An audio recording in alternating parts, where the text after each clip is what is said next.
Hello, folks, and welcome back to the Over Manga Cast pre-spooky edition.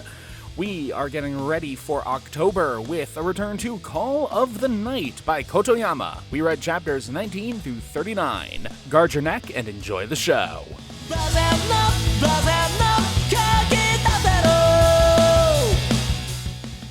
Hello, folks, and welcome back to the Over Manga Cast. My name is Sam, and as always, here at the top of the show, we talk about our familiarity with what we read this week. It has been a long time since our last Call of the Night episode, and other than randomly getting suggested the subreddit for it, for reasons I don't understand, I've not interacted with it at all. So, yeah. Matt, how about you? I said I was going to watch the anime and then didn't. This is the way. How about you, Jay? I have watched a few episodes of the anime. That's about it. And Jacob. To the shock of all, I actually did, when I said I wanted to read more of it, I did actually read a little bit more. I thought I had read more than I actually did, but when I, sat back down with the book, I realized it was only like 2 or 3 chapters, but, the first little bit of this was actually a reread for me. All right, and we kick off with our our main character, Ko. He's somehow even more recklessly foolish in this, to the point where the manga highlights it later, but we'll get to that. We start off with him trying to find Nazuna, can't find her, so he's just doing his nightly wanderings by his lonesome. Gets run into a person from last reading that I don't remember. I am sorry. She was the office worker who was Yeah. super stressed, and he worked really hard to get her to de-stress with Nazuna's massages. So she was And crazy right. hijinks happened because, of course, inherently approaching people in the middle of the night for massages and or saying, "Hey, you're a fellow loner like me," is kind of weird. cuddle buddies. Yeah. Cuddle buddies. Yeah. There's no way to not make it weird. So, really. It's funny. I remembered her being a masseur, but I'd forgotten about the cuddle buddies thing. Well, it's a legit So dumb. It's a legit thing. So I'm not going to, especially in the times that we're currently in, where there are people who feel emotionally distant or are touch-starved, I'm not going to disparage anyone. But it is kind of weird to solicit such activities platonically in the middle of the night, in the middle of a city. Yeah. Yeah. The context is important. But yeah, I mean, that's part of the joke of the manga, is that it's a little bit weird. But there's no way Yep. for it to not be weird. Okay? There really isn't. Yeah, no, And- it's like there's this level of mundane weirdness of, it's like, actually, in all honesty, the manga will eventually just say this out loud. Everybody's got their little quirks, and then sort of the premise of the manga, like, the thing to make it stand out from just being a flyover slice of life is that they turn it up to 11 with the vampire shenanigans. Like, here's this supernatural twist on a very mundane thing. Speaking of which, we meet a new character. Yes, because the lady from last time gave Ko a discount Pepsi as a thanks for helping her out and promising to vampirize her if he achieves his goal. And while hiding from a sudden downpour, he sees a guy hit on a cute girl and gets shot down. Well, props to this guy for shooting his shot.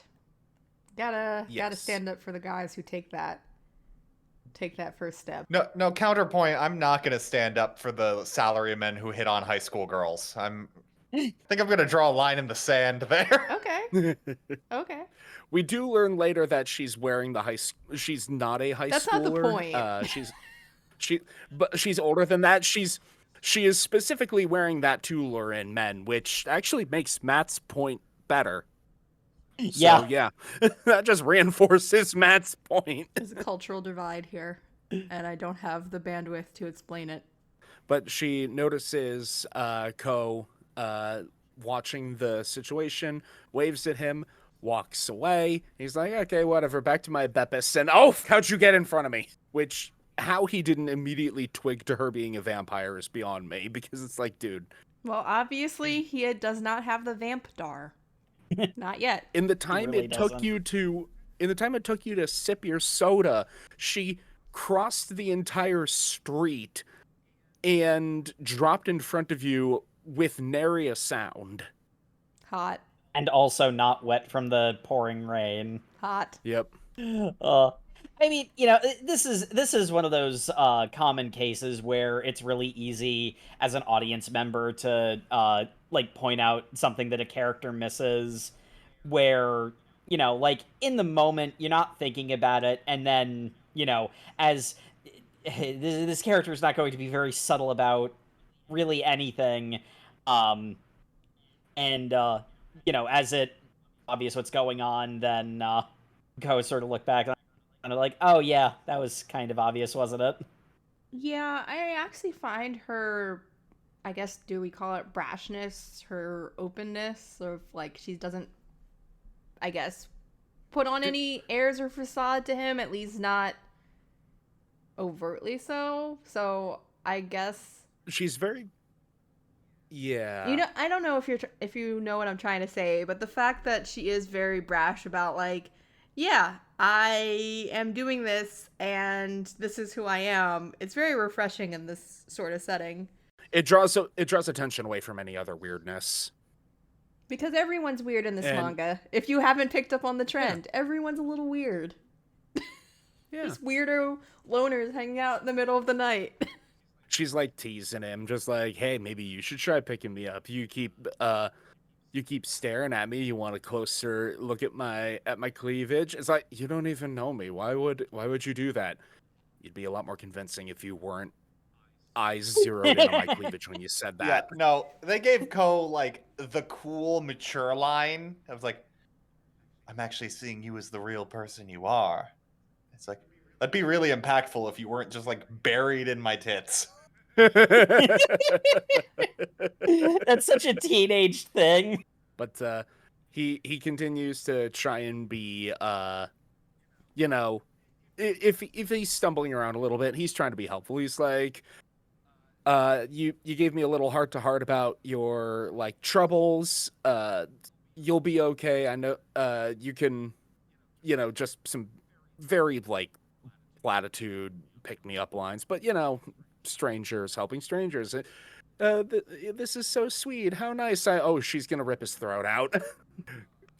She zips in to give him a hug, which stuns him long enough for her to bare fangs, say his name, which he had not said earlier, and go for the kill. I mean, that's like the one thing that he is, I mean, able to pick up on.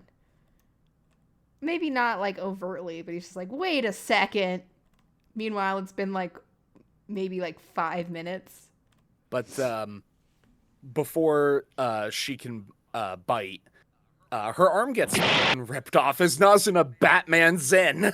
Yeah, I was unprepared. We have seen vampires do crazy shit at this point. I was unprepared for them to just go like Twilight level vampire strength right here. Just out of nowhere, Nazuna moving faster than you can blink, full ripping Sari's arm off. Yeah, I mean, we don't have up until Just- this point really a demonstration or a show, I suppose, of their physical strength or, well, speed, I guess so, but not so much strength. You know, they're just kind of like almost mildly enhanced humans up until this point, I think. Yeah, the thing is, we've not seen a vampire actually like fight someone who's a threat yet. So it's like it being two vampires, you know, and we find that these two have a history, not that much, but like enough of a history that, you know, They have beef. it's quick to get personal. So Nazuna takes the kid gloves off because she knows she can. Yep. I also, they love playing with Nazuna's little hoodie thing, like a cape, and giving her like the Batwing aesthetic, which I don't recall them doing last time. I think it's 100% on purpose. She is the knight. Oh, Yeah. no, it obviously is, but... No, hold on. I like the idea that the mangaka accidentally drew the cape as like bat wings. They were just feeling their Batman, I think. Really? Got carried away. There's another one later where it's like, it's literally the Batman pose, you know the one. Mm-hmm. Look, based on the end of volume notes from the mangaka, the series is just drawn on vibes. Like, Yeah. Yeah, that tracks. Yeah, much in the way of vibes. Like, I'm pretty sure how ragged the hem of Nazuna's coat is changes panel by panel. But Sari, the new vampire, she's like, "Oh yeah, no, I knew who you were, and I was seeking you out because here's the thing: if you're not gonna turn a human, and they know you're a vampire, you gotta kill them. So I'm just gonna do what Nasuna couldn't and drink you dry." Oh my. But they start shonen anime battling. Yeah. Love that pose. It's a neat little fight scene. But while Nazuna is distracted, a second vampire has hit the scene. Goth girlfriend grabs Ko and floats away. I mean, this kid really, really has all the luck in the world. You got vamp girls You say fighting goth- over you, and then you got goth mommy saving you, or at least taking you away from the confrontation. This kid is very confused. Sam, you're saying goth girlfriend. That's 100% just that one assassin chick from Sakamoto days that is on all the Oh. merch. Oh yeah, you're right. You're not wrong! Well, no, the difference is this one smiles, but otherwise, yes. This one smiles. It's that character smiling edition. Gotta They pay. even have roughly the same physical feats. You actually be need to pay honest. extra for that. You gotta pay extra for the smile. Also, I love all these random. They've continued to add random butt panels of Nazuna, and I don't know how to feel about it. She's got them booty shorts. Need to make good use of them. Clearly. Gotta make good use of the butt shots because I love when the manga decides to give her like chest shots and she just looks anemic and you're like, oh. So Yeah, we're introduced to the quirky mini boss squad. Mini boss squad. They're just a bunch of gals who like to, occasionally get together and drink beers. They start off this interaction as if they're like the High Vampire Council, and then like by the end of this arc here, they're just like It's just like Saturday, and they're At just the end like, of the conversation, yeah, they're just really catty women who are just like stealing each other's boyfriends. Yep. And Yep. and Talking enjoying about who each they're other's dating. tea. Yeah. Yeah. the real housewife vampires of whatever city this is. It's Tokyo. That's the only city that's ever mentioned anywhere. True. Actually, it's probably not Tokyo I- because this is Yeah, I think it's just outside of Tokyo. makes sense.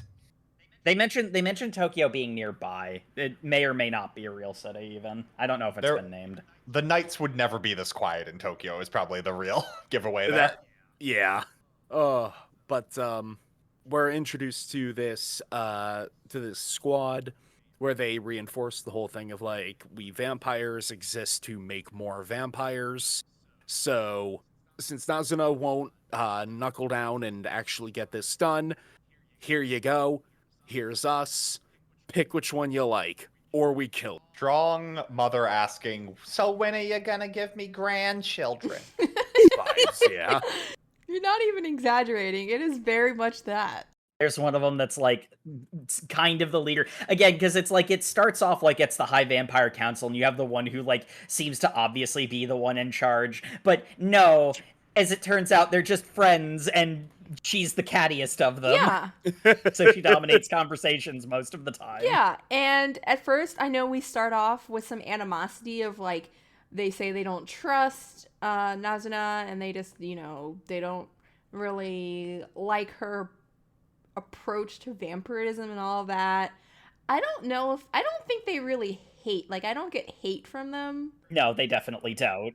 There's just strong, they think they're better than her, Yeah. and so much like, you'd be prettier if you smiled. Yes, very much that. A lot of that. It's actually quite Yeah, I cute. mean, yeah, honestly, by the end of it, it's one of those ones where it's like I don't even necessarily believe their threats on Ko's life. Like, Well, you They see, introduce like- a lot of rules at the beginning of this conversation that after this conversation I no longer think are real things. I believe Like, they are real just because of for the stability of like vampirism. Yes, there has to be some Yeah. guidelines, but then Ko, whatever juice They he don't do it. has, he is just able to smooth all these vampire women. He's got that special sauce, and they're just like, I want to see how this turns out. Because his blood's delicious, by the way. Alternatively, I think I think the big thing actually is that those are the actual rules, but none of these vampires are as hardcore as they pretend to be. I was thinking I thought she was hardcore, but she's actually vanilla as shit. Sort of impression. Like the way the conversation goes, it's like, oh, these are the badass vampire villains that we're gonna have shown in action battles against, and by the end of it, it's like, no, they're just the supporting cast of catty friend characters. I love it. I'm here for Yeah. it. Yes. I love how quickly it falls apart because sort of leader girl, Nico, the one in like the full like business attire, the like very poised air about her. She is very drops like every time something goes wrong for her. yeah, she's very down to business. It's like, we're either gonna kill you or you're gonna pick one of us. Make your choice. And he's like, I'm waiting for Nasuna. But we've got all these hotties here, and you're waiting for that thing? The love like- school dropout. Yes. Very much the energy. I liked when they then saw Ko as a challenge and decided to get like a scene of them all trying out their dating techniques on him, and the one goes like, "Ah, yes, I think you and I have a lot in common." And every single woman at that table goes, "My God, that's the perfect technique for dating men." They are all instantly brought in by that, and I'm just reading this going like, just make me ask, what the hell are you talking about? Like, that's not a thought on its own. Like, you and I have a lot in common. Like what? So basically the conversation about that line being so killer is just because it prompts the guy to like talk about himself, so he feels comfortable, like leaving it open-ended, I guess.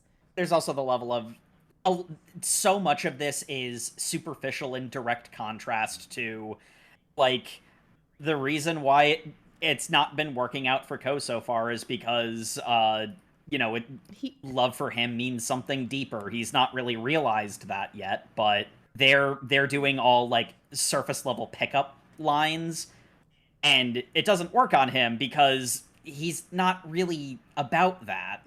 Yeah, and I think, I don't know. And I guess after this scene kind of stumped me a little bit more because they seem genuinely frustrated. And I'm just kind of like, based on the background that were provided, these women, these vampires, are older than they appear. So in all of their time, they've never encountered someone who wasn't on some level not like someone who's not superficial at all. They just seem baffled. Because they always go after the low-hanging fruit. Yeah. Because they don't go on camera to where the main character is. They keep just talking to NPCs. Yeah, or they prioritize breeding like rats and going to whatever would be the easy kill or the easy turn or whatever. I don't know. I don't know what number. Do rats force each other to fall in love with themselves? Okay. I don't know. Fascinating. Ratatouille Next makes on so it. much more sense now. Yep. Next on Animal Facts with the Over Manga Cast. Anyway. It's okay, Linguini. Let me just hold your hair. But yeah, so they go into depth, more lore about vampires. We already had it confirmed that vampires have a glamour that makes them look super hot, attracts prey, nothing new, whatever. Mm-hmm. It's like the foot in the door for them to start building up the person's interest in them to the point that the victim can be turned. Well, the other thing that's kind of important, because it's like so much because of Ko's relationship with Nazuna dominates this conversation. I think that what's also important is this is also how they work for feeding as well. Like, it's not always reproduction. Like, it dominates the conversation because of Nazuna and Ko's dynamic, but I don't think that these girls have actually turned many people. I think they mostly just innocuously feed off of people. They're not nearly as slick as they pretend to be. Yeah, and that was another thing that was like, because we're provided enough information, or supposedly, like, there's probably a lot of holes in it, but we're provided just enough of a framework behind vampire society or vampire rules to know apparently there's like a year or so like threshold between, look, you either got to turn this person or you got to kill them, and you know, this keeps our population like innocuous, or you know, you can't have loose ends, whatever. But at the same time, I don't know, maybe this is me just tying in other vampire lore in it, but it's just like if they have, you know, their other fledglings, or if they have others that they have turned, it's just kind of odd that like none of them has put forward like, oh, I turned so and so. This is, you know, my fledgling or prodigy or whatever. So and so. Like they don't give any like offer any like background or provide examples of people they have turned or what have you. It's just very much, oh, well, you know, in theory, you only have about a year before either it works out or it doesn't, and if it doesn't work out, you have to kill them, kind of situation. So it's just kind of... Well, and kind of the other thing is the way that they talk about it is like there's a year time. I love that they just introduced this time limit because let's make some stakes, I guess. But like the idea of like the year time limit is like that's the absolute limit. You're not even supposed to let it get that far. Either they turn right away or they don't. Well, which is the reason why they have such a problem with Ko's relationship with Nazuna. Well, it's also the fact that they have to... The only way that they're able to, I guess, they're only able to turn people who are in love with them. So they quite literally have to successfully seduce somebody to be able to turn them. So... Yeah, but you don't have to tell them that you're a vampire to do that, is the thing. True. So... That can happen all at once. Yeah. I don't get the impression that these vampires are, like... Oh, yeah. I don't know how old they are because you can't tell, but I don't get the impression they're very experienced. No. They're acting like they are, but I don't think that they are. Well, I actually think that these are very, quote-unquote, normal vampires. What I mean by that is, like, certainly at the beginning of this event, they, like, portrayed themselves as being of some authority or whatever, but they're just regular vamps in the city that probably get together on the weekend and like literally get together and drink, quite literally. But what I mean is like they're supposed to be a representation of the common vampire, you know? Like we have these guidelines. They're genuinely like good practices or best practices. Hard and fast, probably not, but you know, someone has to at least try to at least acknowledge the rules. Yeah. Someone needs to at least try to maintain some order around here. And I do really like how all of them are like, what do you mean he's not falling head over heels for us instantly? This isn't how this is supposed to work. Maybe he's just not into basic B words. Indeed. That's exactly what it is. That is literally the thing. That is exactly what it is. They only ever go for people they can quickly and easily seduce. So somebody who actually wants a real relationship is their kryptonite. I mean, literally, he's like, you guys are really cute, but like, that's it. But I'm not into that. Like, eventually, they're just like, listen, kid, you can't just consort with vampires and not become one of us. That's not how it works here. I am trying to become one of you. Oh? What? Well then, what's the hold up here? Because I'm going to fall in love with Nazuna. That's not... What? Now they're just confuddled. Now they're just confuddled. Like, oh no. You're making this so much harder than it has to be. To the point where they're still like in competition and obviously are trying to, in their own ways, try to get like his attention, but at the same time, and we'll talk about this later. Like, they're even trying to like help the process along. They're like, oh no, this is like Mission Impossible. How? Trying to help Yep. him.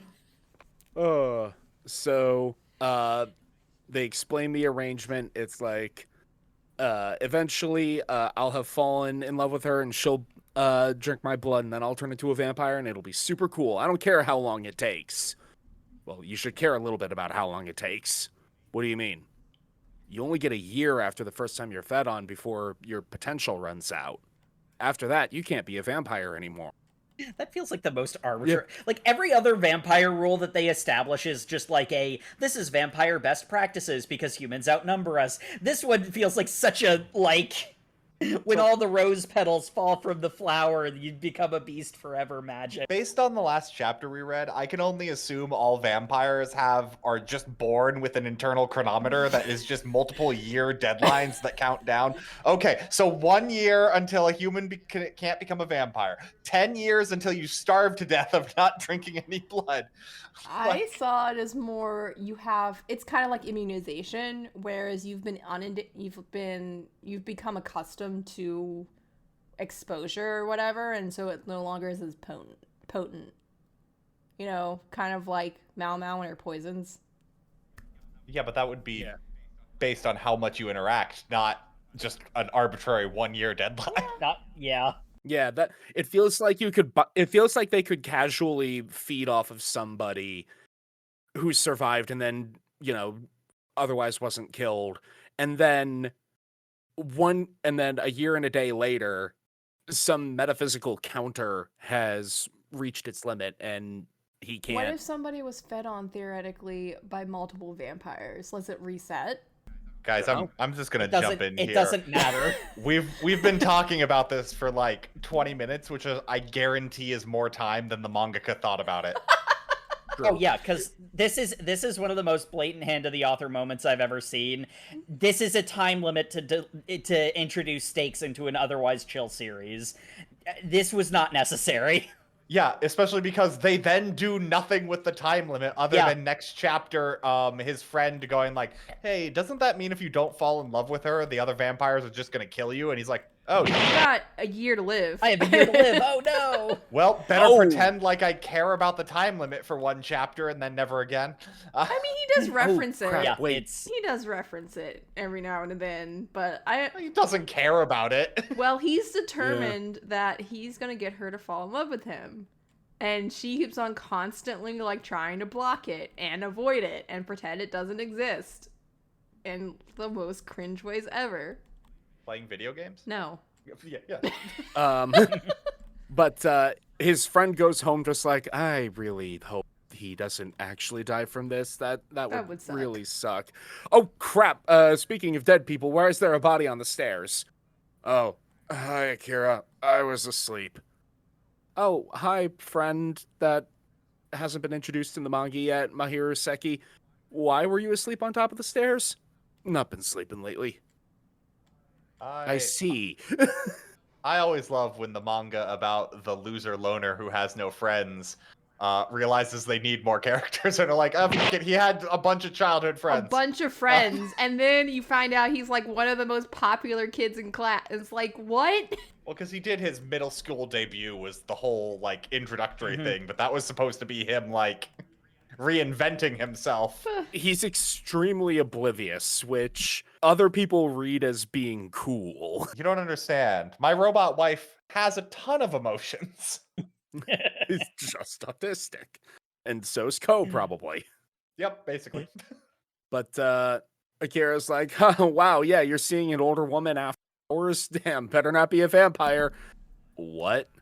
Forget I said anything. She's totally a vampire. And she already hit the nail on the head. It's a vampire. Forget I said the blatantly obvious foreshadowing.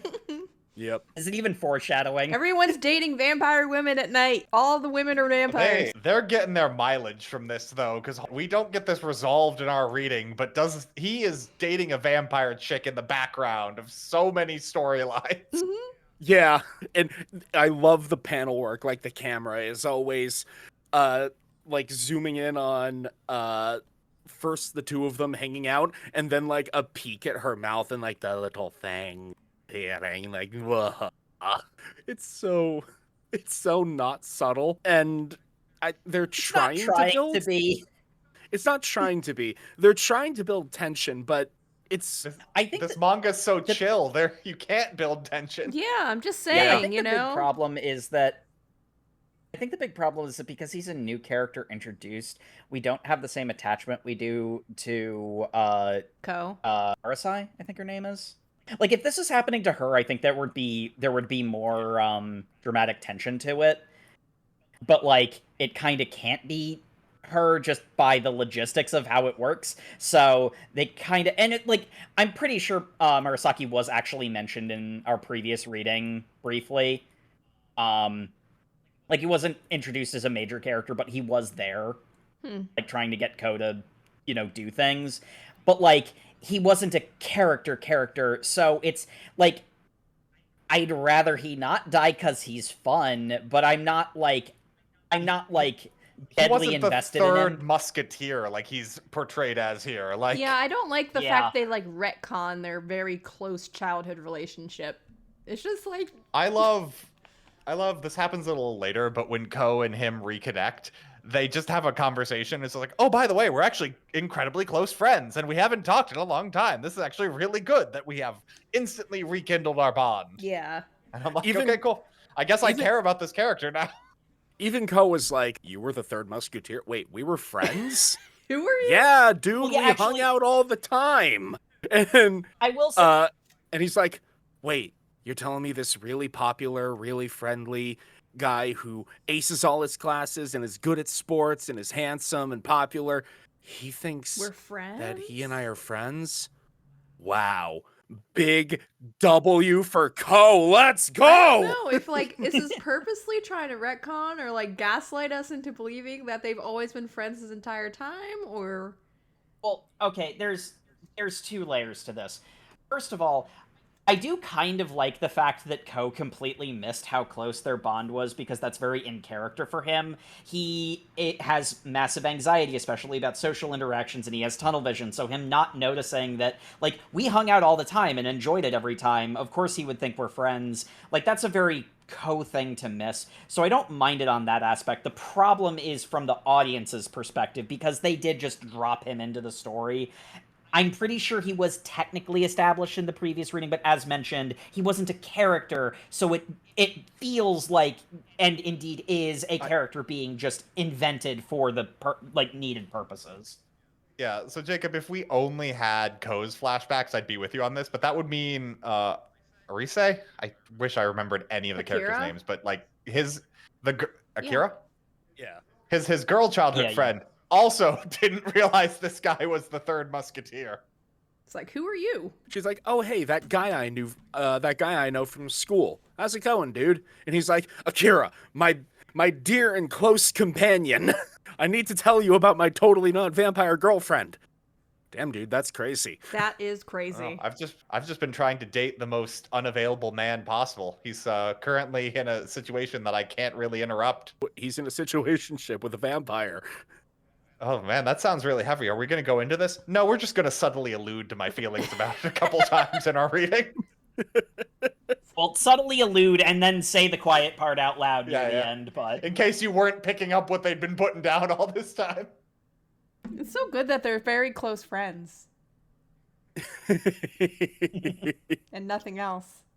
No romantic tension. There is nobody talks to each other in this freaking story, and then there's Call of the Night, where nobody even talks to themselves. Zero introspection in this entire goddamn cast.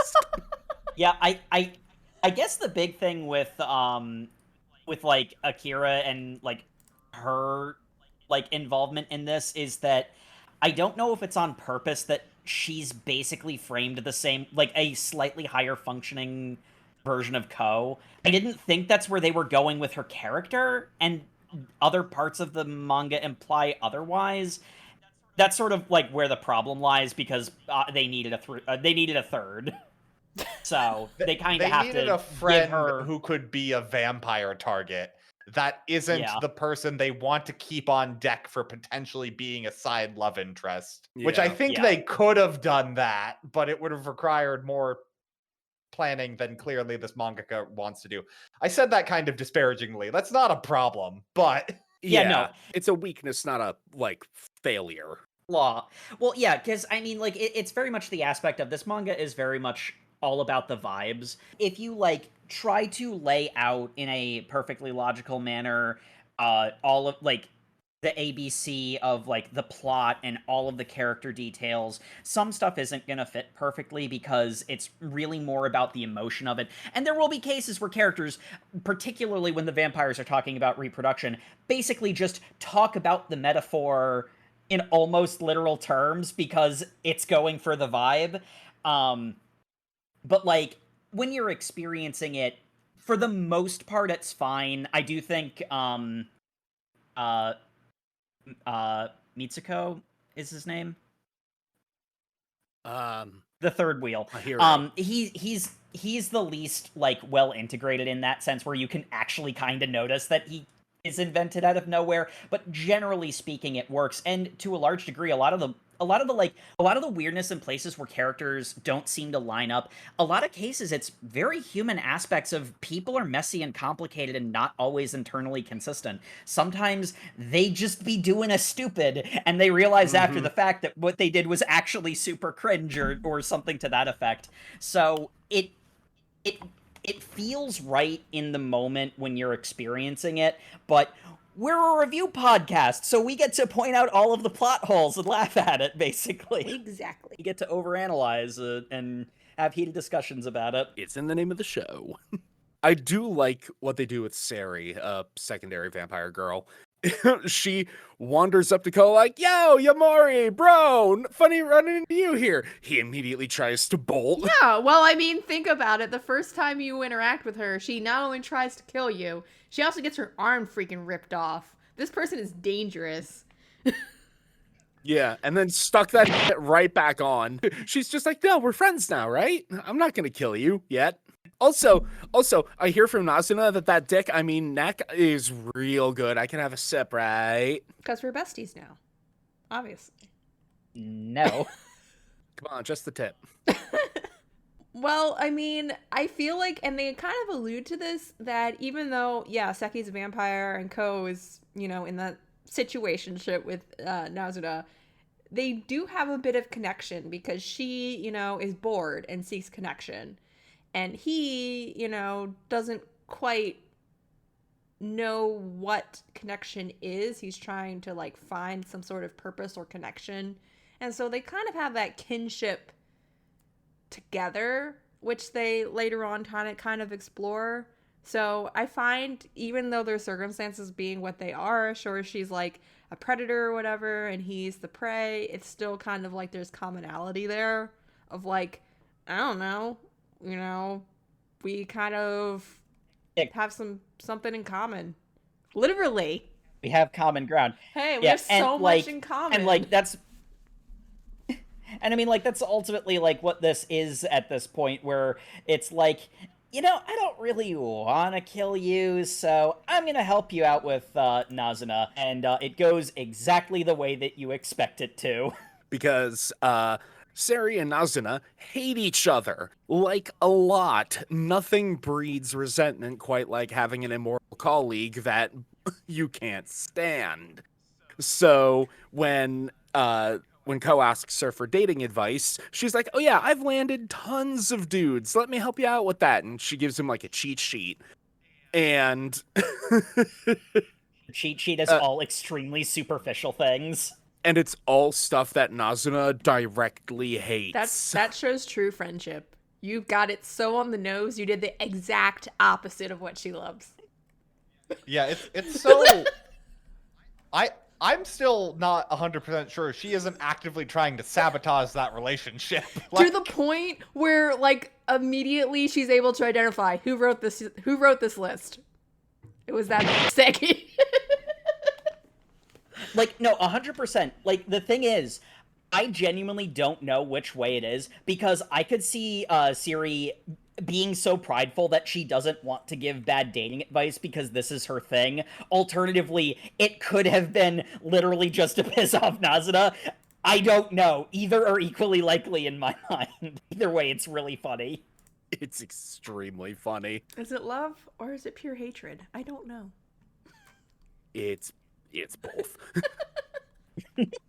After, telling him what a shit plan this is, and he should really be trying harder and going off to go play video games, Nazuna eventually feels bad, gets Ko and takes him on a romantic flight through the city night. They do that already. So, I mean, like, the last thing was not too out of pocket. So. Yeah.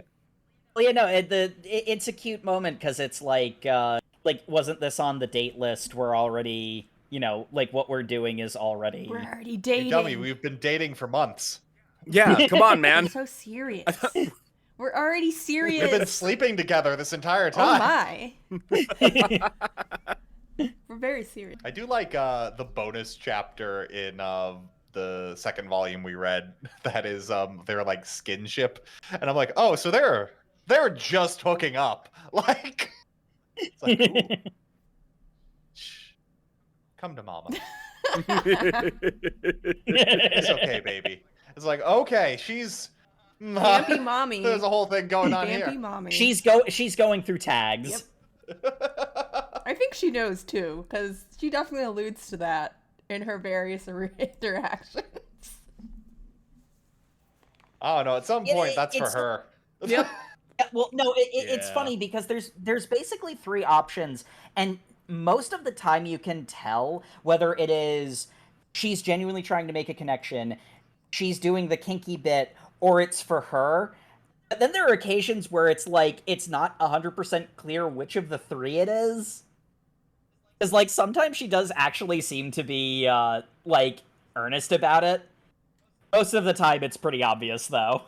There's a fun bit earlier on where when describing her and Ko's relationship, she describes it as it's like we had to marry because he knocked me up, but funnier. Which Golden moment. It is. I love it.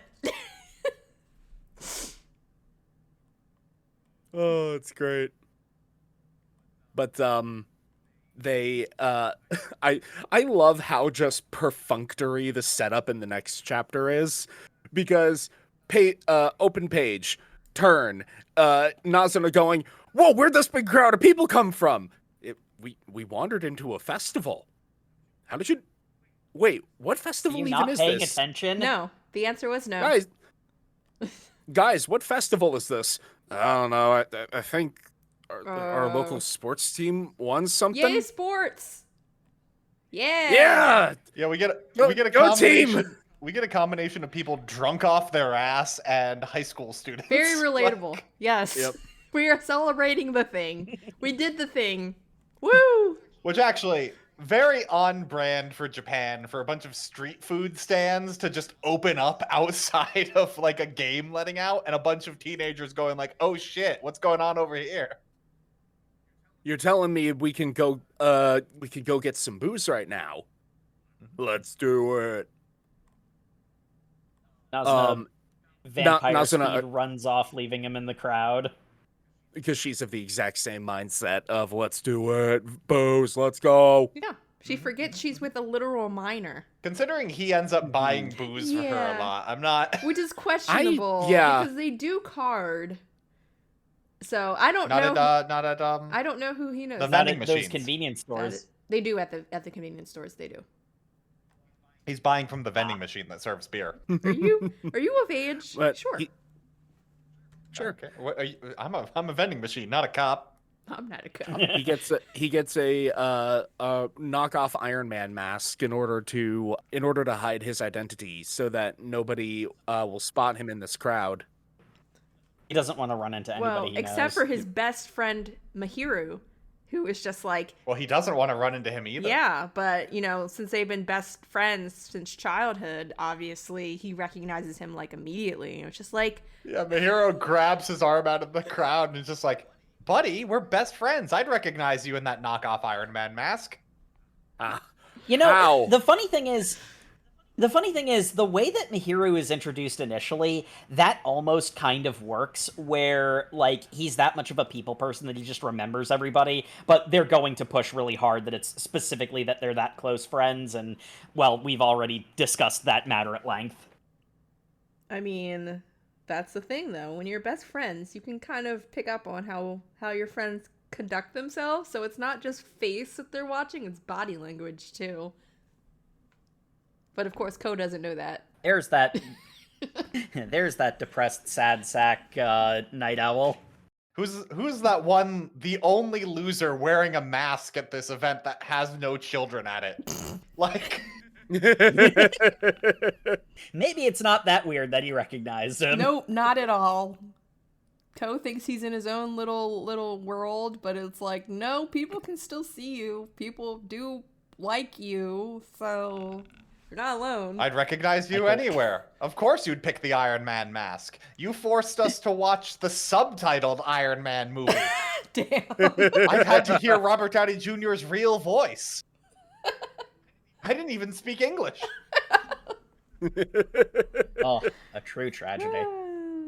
Anyway. Nazuna runs into the vampire She runs girls, and into it's just Girl like, oh, you Squad. hags.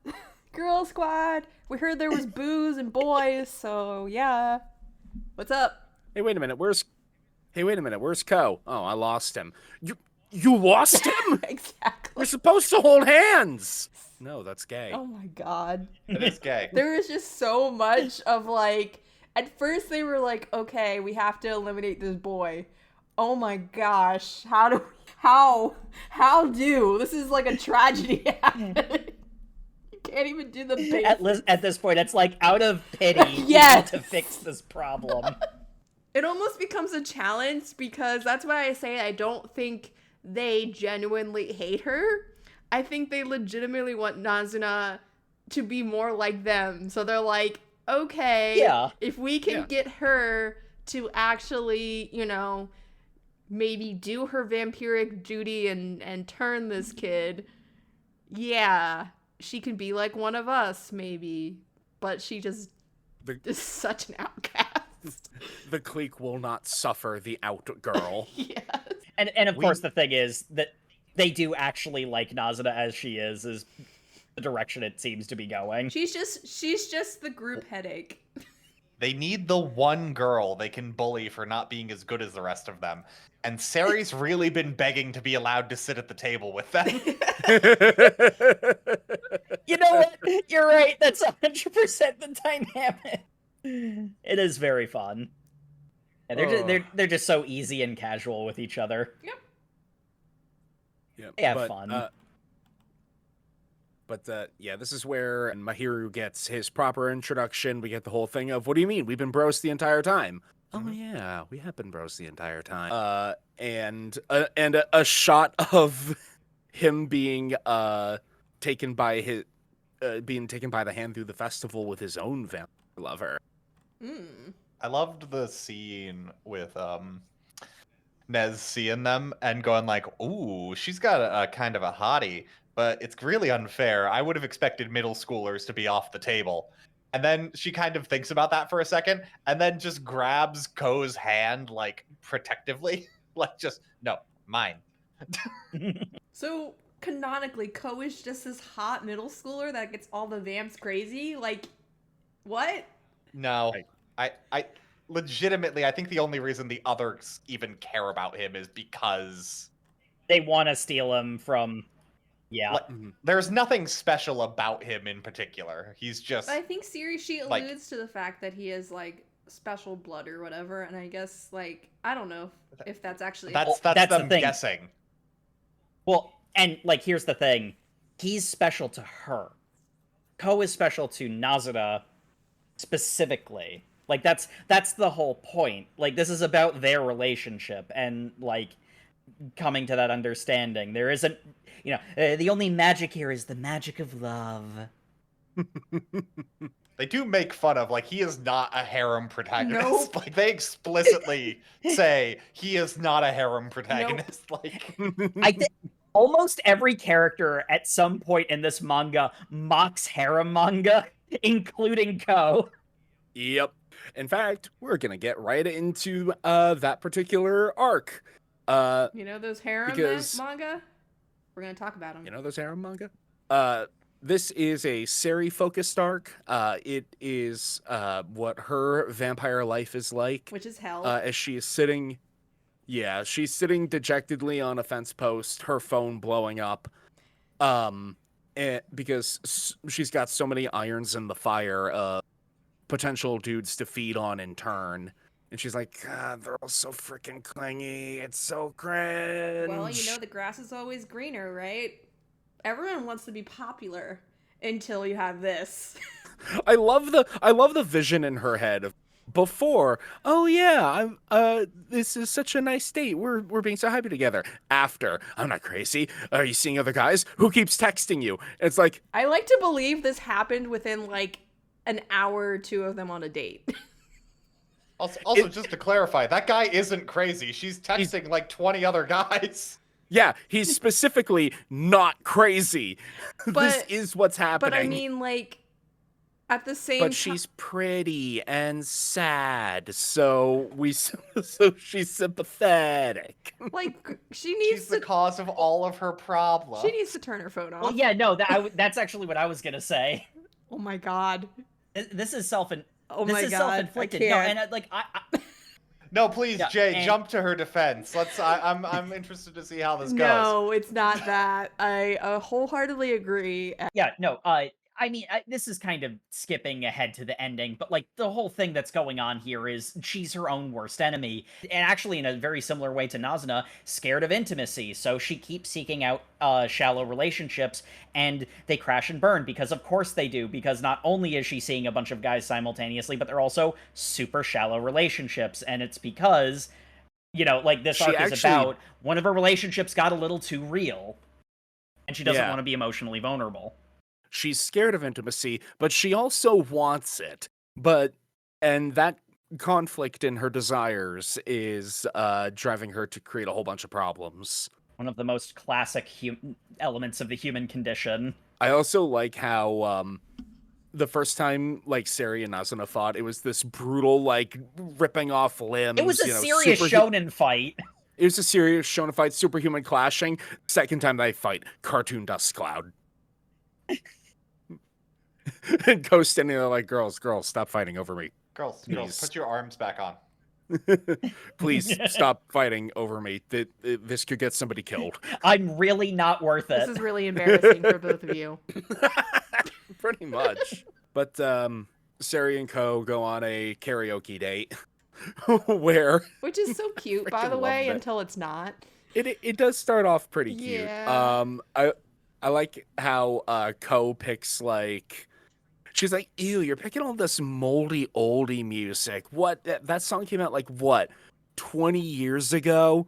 I'm sitting here like, shut the fuck up. 2000s isn't classic rock. Oh, shit, it is. Wow. No. Well, I mean, he's also wanting to sing things that I guess invoke some kind of emotional reaction for him. And maybe it is that song. Maybe some of us have deeper emotions or understanding of deeper emotions than just a superficial, like the top 100. Yeah, Well, and I mean, she's out there singing Friday Night, and he's out there singing Dame Dane. well, yeah, and I mean, like, this is another case where it's like there's not even like it's not even layers to it. This is their entire, I don't want to say character conflict, but it's the character contrast that will spur on her growth. He picks music that he has a deeper connection to, something that actually means something to him, and she picks, you know, quick, easy, superficial things that don't require much thought or effort. And, you know, in her spending time with him, she comes to realize, oh no, wait, you know, this, I'd never really listened to the lyrics of this older song. It's actually pretty cool, which, you know, then parlays into, you know, like the actual, like, real world physical manifestation of that idea. Mm-hmm. They also frame it as creepily as humanly possible. Yeah, like it's some real like serial killer shading of the guy on the window going, Seri, told you I'm popular. Yeah, okay. I know you said mental earlier. But this is a, like, serial killer stalker problem. We should call the police? Nah, he'll go away. Dude, she's a vampire. What does she have to be afraid of? You're way too lax about this. No, you want to talk way too lax that happens in this conversation. Sari, slightly further on, goes, worst case scenario, I'll just have to murder him. And Ko goes like, hold on. While I can completely understand there are situations that vampires need to murder human beings, I think this is not one of those particular situations yet. And I'm like, what the f- did you just say, Ko? Like, We can just talk to him. He can Run it we back. can What was the first part of that? he's just like, look, I can understand some people just need to die. And if vampires need them to die, then I'm 100% on board. And I'm like, God damn, Ko, you've already switched sides real quick. One of the clingy guys that Siri has been complaining about is like banging on the door of the karaoke bar, and it's not. Oh, I think it's when he comes in is when. No, she started talking about killing him before that. Yeah. She must have recognized who it was like right away. Mm-hmm. Because especially the way that this whole like sequence of events ends, it's very clear that this like her jumping like so the way that it is framed as it's presented to the audience is okay, she's got a bunch of clean guys that she doesn't like dealing with. In this scene, it's like okay, I'll just kill him, but like once you get to the end of this like story arc, it becomes clear that like that's not a normal response for her. Mm-hmm. That she just ignores people, and it's the fact that it was this guy in particular was the reason why she was so quick to jump to, well, gotta kill him. Mm-hmm. He's got real feelings, and that's complicated. That's scary. So anyway, Ko decides he's just gonna have a conversation I'm gonna with talk the about stalker. it. Yeah, we're gonna talk this out logically. There is a kind of funny You guys moment where like it's just, fighting about me? What? He does say that. He's like, "Are you fighting? Is it about me?" Ooh. there's a, Everyone wants there- Ko. Everyone. there is a sort of funny element of they might have buried the lead a little bit too deep with the whole stalker angle, but on the other hand, there is a really funny moment where Ko is like Ko is trying to save he calls him he keeps calling him Mr. Mental. He saves him from Siri and like gets him into an alleyway, and it's like, okay, I can have a logical conversation with this person and figure it all out. Looks at him. I cannot have a logical conversation with this person and figure it all out. Oh no. Yep. And then he does. God, this was like one of those, I think we're gonna have to kill him, Steven meme moments right here. Like, I think I gotta kill this guy, Ko. Oh man. oh damn. I also love how the like proprietor of the karaoke bar comes over, sees the door ripped off its hinges, and Sari's standing there, and he's like, Like punched in half. there's a report of some clamor and an altercation here. Could you maybe calm it down a little? And she's like, oh no, I'm sorry, mister. Some boys were fighting over me. Isn't that sad? Yeah. Damn, she's Yep. cute. Everything God is damn. forgiven. God damn, she sounds exactly like Bugs Bunny. Ah, damn. No, cute girls are gonna cute, and yes. Also, I'm pretty sure this guy would have slid her his number. But yeah. Slit her a bunch of stuff, I'm Yep. sure. Yeah. I do love when Ko and Mr. Mental start to have their talk. It's like, who are you to Sari? Nobody. What? Like, it's such Incredulous. He's it's just like, such do you a- not see her? How? it's such an unexpected response. It like shocks him back to reality a little bit. What are you, one of her boyfriends? Not really interested in her. Oh. Damn, dude, why not? She's great. So what are you to her? I don't know, and that's why I'm crashing out. And we get like the whole backstory of how they met. Because our boy here, Mr. Mental, Aki, his childhood sweetheart broke up with him, and he got sloshed at a bar, stumbled his way home, and ran into Sari. And She was, rather than She like, tries to do her normal thing. yeah, but Mhm. she was the rebound that he needed, and now can't seem to get past. The platonic rebound he Yeah. needed. yeah, Yeah. because he's like, Well, I mean, man, yeah. look. he's like, man, love is bullshit anyway. It's not real. It's just chemicals in the brain, man. And she's like, you know what? You're so right. Mm-hmm. Yeah, chemicals are fucking sick. You want to do ecstasy? You know, I'm that sounds great. I'm not even gonna try to seduce you and drink your blood. What? Nothing. We're just friends. We're just gonna hang out. This isn't anything like mind blowing or anything, but like, you know, she tries to do the superficial thing of, okay, he's a boy, I can just seduce him. Oh man, I guess. They're adults. I can just seduce him. Hopefully. I can just seduce him. Oh wait, he's actually not responding to anything I do. Huh, that's interesting. And they both mutually agree to just be friends, forget about love. But they both catch feelings for each other because that's a not uncommon thing. Two people who You are spend enough time together. Yeah. You know, close enough friends open up to each other. It's a thing that can happen, and because that's more real than what she's used to, Siri basically ghosts him. Yeah, and so that's why he's crashing out. Yeah, when you throw in the vampire glamour magic nonsense messing with his head, he goes a little cuckoo. Absolutely. Anyway, he's deeply in love with her, and she's like, well, damn, better make babies. And turns him into a vampire. And apparently, all being turned into a vampire does is you have an Anne Hathaway moment where you let down your hair and you take off your glasses and suddenly you're hot. I mean, the glasses Pretty thing much. actually does apply to vampire lore. Like, they have enhanced vision and all that stuff. So, like, yeah, the glasses go away. We already have, canonically, they have a glamour, so they become hot and attractive. So, yeah. Canonically, that's a thing.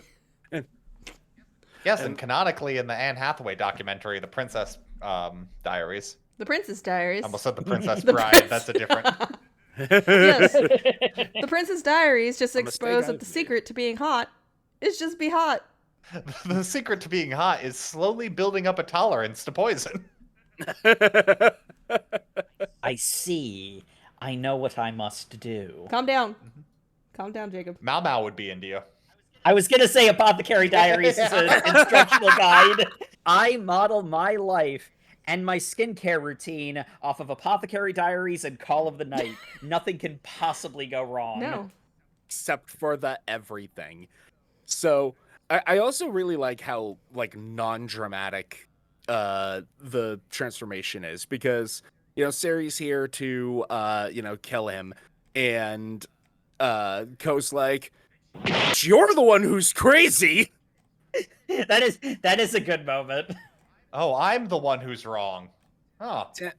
Damn it, I need to face my emotions. This sucks, man. Well, it takes Nazuna pinning her down and sitting on her before she's willing to even consider the idea. As best friends do. I also have problems that I'm not willing to consider. Sometimes you need to pin him down and talk some sense into him. It's the only way.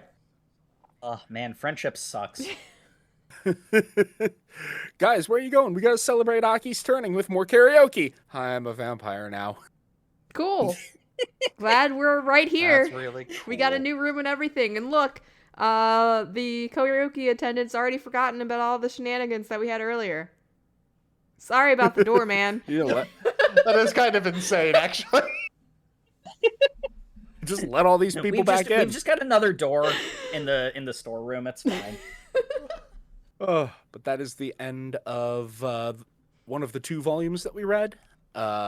So for now, we will go on a quick break, and then we are gonna get into the Maid Cafe arc, baby. Let's go. I'll have to ingest a lot of poison to be attractive enough for the Maid Cafe arc. Are you going to be one of the maids? You know what? I'll try it.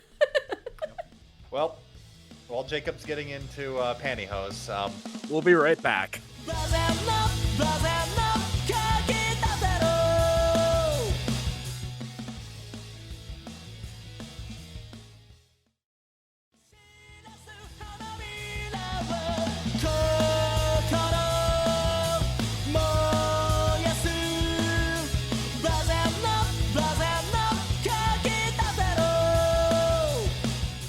And welcome back to the show, folks, where last we left our vampire fledgling hopeful. He just saw another guy get what he wants after after an extremely complicated relationship that made the guy go temporarily insane. Gee, I wonder if this should be a red flag, Co. Yeah, but the thing is, No. it was very satisfying because we had to go volley between, okay, these vampires are inherently manipulative to be able to propagate and or, remain anonymous. She both confessed both to the fact that she is actually not a girl, she is a vampire, and the fact that she, had these complex feelings and really did, like him, and then turned him into a vampire. And I guess they're continuing their relationship? ? Yes. I guess. I'm just based on the information that we have. I don't know if the rest of them do that. So they're filling. We'll have to see. But he's got like a cool shirt. He's got tousled hair, earrings, no glasses, and Ko's like, "Wow, mental guy, you look so cool. Call me Aki. You know my name. Stop calling me mental guy." He literally introduced himself the day you met him. To the point he legit forgets his actual name. He legit forgets. This is a joke that Call of the Night pulls regularly, and it gets me every time because this is the sort of thing that it's like, this is something that like people in real life do, but stories never, like, stories have so much cleaner dialogue than people just naturally talking, and there'll be a bunch of cases where I know Aki's name is an example of this, where it's like, mental guy here is really the normal one. My name is Aki. Aki here is the normal one. Like, that sort of like stumble recovery. There isn't really anything particularly new here. It's just more of the relationship building of Nazuna and Ko. Yep. But I mean, it's like really Very just adolescent. encouraging that there is a example of a functional relationship, quote unquote. I think the first example of one, because Nazuna, in our previous reading, exposed that she was, I guess, a victim of a relationship that didn't pan out, and so that's why she's super jaded. So not to go too deep into it, I think the way they portray vampire society in this, like, we haven't seen it firsthand, but there's the strong indication that underneath the surface, it's really fucked up. That, like, the way you become a vampire is falling in love with someone who is essentially your mother, and then you're just expected to completely disconnect from that connection. Because you've got to make separate people fall in love with you. All while pining after the one that turned you. A lot of heartbreak in vampire reproduction. Yeah. Yeah. It's not all it's cracked up to be. The seduction of, being immortal. I do like the bit where Aki's like, "Oh yeah, the other big difference is I want to suck your blood." Actually, Yeah. I was joking. But yeah, stop flashing that neck around. You look like a slut. What? What? Why does everybody say this to me? How would be a good idea to cover that up? And I love, literally, next page, Ko finds Nazuna, and his jacket is zipped all the way up. I love how then Nazuna is suddenly like really into him. He's like, hey guy, what's going on? Ooh, something about you today. It's just so. Why do you look sexier than normal? You look like I gotta try. You're not just putting it all out on the street. Ooh. Sometimes the juice is worth the squeeze. We're going to a manga cafe. We're gonna fuck in the manga booth is what we're gonna do. Nazuna, stop making it weird. She then proceeded to not stop making it weird. Yep. Hold on. Whatever your kink is, man. I love how she's just like, go ahead and unzip it. Actually, wait, no, hold on. Can I do it? I can unzip it. I can unzip it for you. Right? Just let me do this. made a moment from the Gurren Lagann dub flash in my brain of Kitan going, sometimes it is better to conceal than to reveal. Yeah, And, so we've had a big arc introducing us to one of the Mean Girls squad. So obviously we need to get introduced to another one. come to Cafe Vamp! A really hidden society. No one will ever find them. Yeah, they're Well, they're like vampires are very trendy right now, so yeah, perfect cover. they're like ostracizing Nazuma and going to kill Ko. But here we have Midori just like, yep, I'm a vampire. Wink, wink. Like, okay, I guess that's fine. It's different because I said it is. Yeah, this is just roleplay. Okay. Yeah. Hiding in plain Yeah. sight, if you would. Midori is handing out flyers to advertise the cafe and gets a last-minute text from a coworker saying that they can't come in. And she's like, damn it, we're short-staffed now. I need somebody to fill for this person, but I can't ask any of the other vampires because they're all too hot and would steal all the tastiest men. Oh, wait a minute, Nasa! You're the exact level of not hot I need. Come on! Ouch. The awkward weirdo of my dreams. Yes.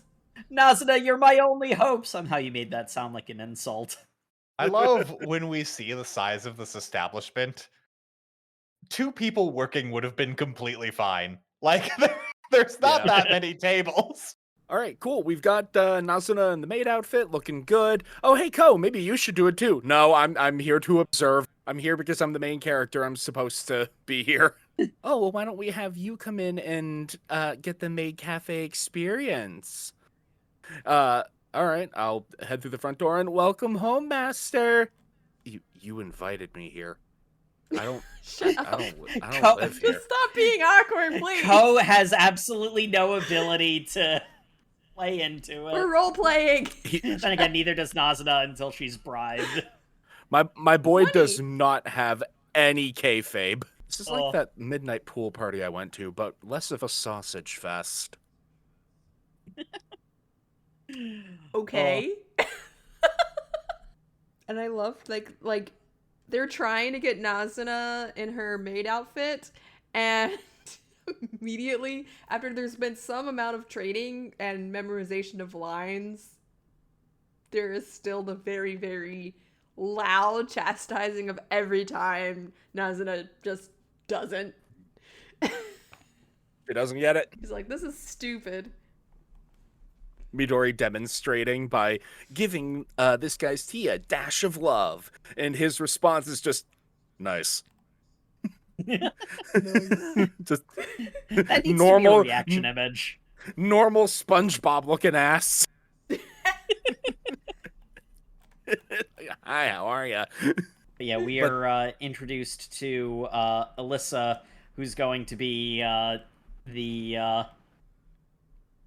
the primary character introduced here. Midori is like we get a vibe for her personality, but she's not really center stage. So you want to hear something weird? I got her and like Nico mixed up because they had similar like faces, and I just like, especially when they like had their hair pulled back, I was like, wait a minute, is that Nico? No, it's not Nico. Especially because Midori's wearing a completely different outfit for this arc. Yeah, Yeah. there is a little bit of same face syndrome going on, but Yeah. As the avid Detective Conan reader of this podcast, this character's introduction just had red flags going off constantly in my brain. It's like, man, it sure is weird that in your introduction you just talk about how you used to be the most popular girl, and now Midori's here and suddenly you're not. Yes, Like, it's ah, so weird well. how this like supernatural creature has all of a sudden taken the top spot and you were none the wiser to it. I hate it when that happens. So we get the whole introduction of, wow, I've got reason to be jealous about this person. They end the shift. Nazuna's tired. I think this job suits you. I'm never doing this again. Here's the complimentary beer at the end of your shift. I will gladly sign an application right now. There's money and beer involved? Well, yeah, obviously. You think I deal with these Here people we sober? go. Nazuna has simple needs. But then, as Midori is checking the social media account for the maid cafe, what does she see in the comments but a peeping Tom shot of one of the maids? Please don't enlarge the peeping Tom photos. Ko immediately zooms in. Ko's just doing his due diligence. No, that's the best part, because he is actually paying attention to everything but the peeping Tom part of the peeping Tom photos. Enhance! I don't know. Ko also has a reputation for occasionally. entering teenage boy autopilot. It's like, oh, yep, nope. I need to really examine this, huh? Wow. I just think this photo's neat. What do you like about it, bud? This almost an upskirt with a pair of nice thighs is really good. I like the lighting. Yeah, I'm just like, goddamn, this peeping Tom is like Artistic. just doing like he is a photographer. Because holy shit. Let's be honest. We can just skip to the end of this because going over like the details of it isn't like Yeah. The reason we so- can't do a Detective Conan episode is yeah, Yeah. the same reason unfortunately. here. It's a mystery. They are trying to figure out who the peeping Tom is. They do all the like, well, the camera must have been taken from this perspective, but it only could be a vampire. And they like try and pretend like it could have possibly been Midori for like 2 seconds. And then Ko just goes, but that other girl was jealous. You know what? Fuck it. I'm just going to assume it was her. Yeah, like Like there's no actual discovery. yeah, They're it just like, happens to be No, right, they're- and I'm like, good deduction, friend. No. Oh, there is deduction. Yes. He figures it out because the shots were too perfect. The thing that you just said. That's the reason Yeah, why but- he's able to figure it out. That's entirely motive, though. Yeah, He doesn't yeah. find evidence of that. And that's why when he's like, oh, what's your certainty of this?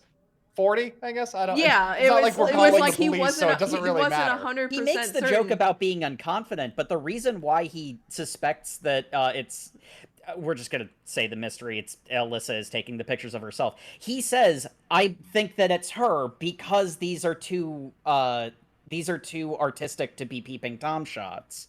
Like he literally says that's why I came to this conclusion. I liked this because I also Yes, Jacob, we're agreeing. Okay.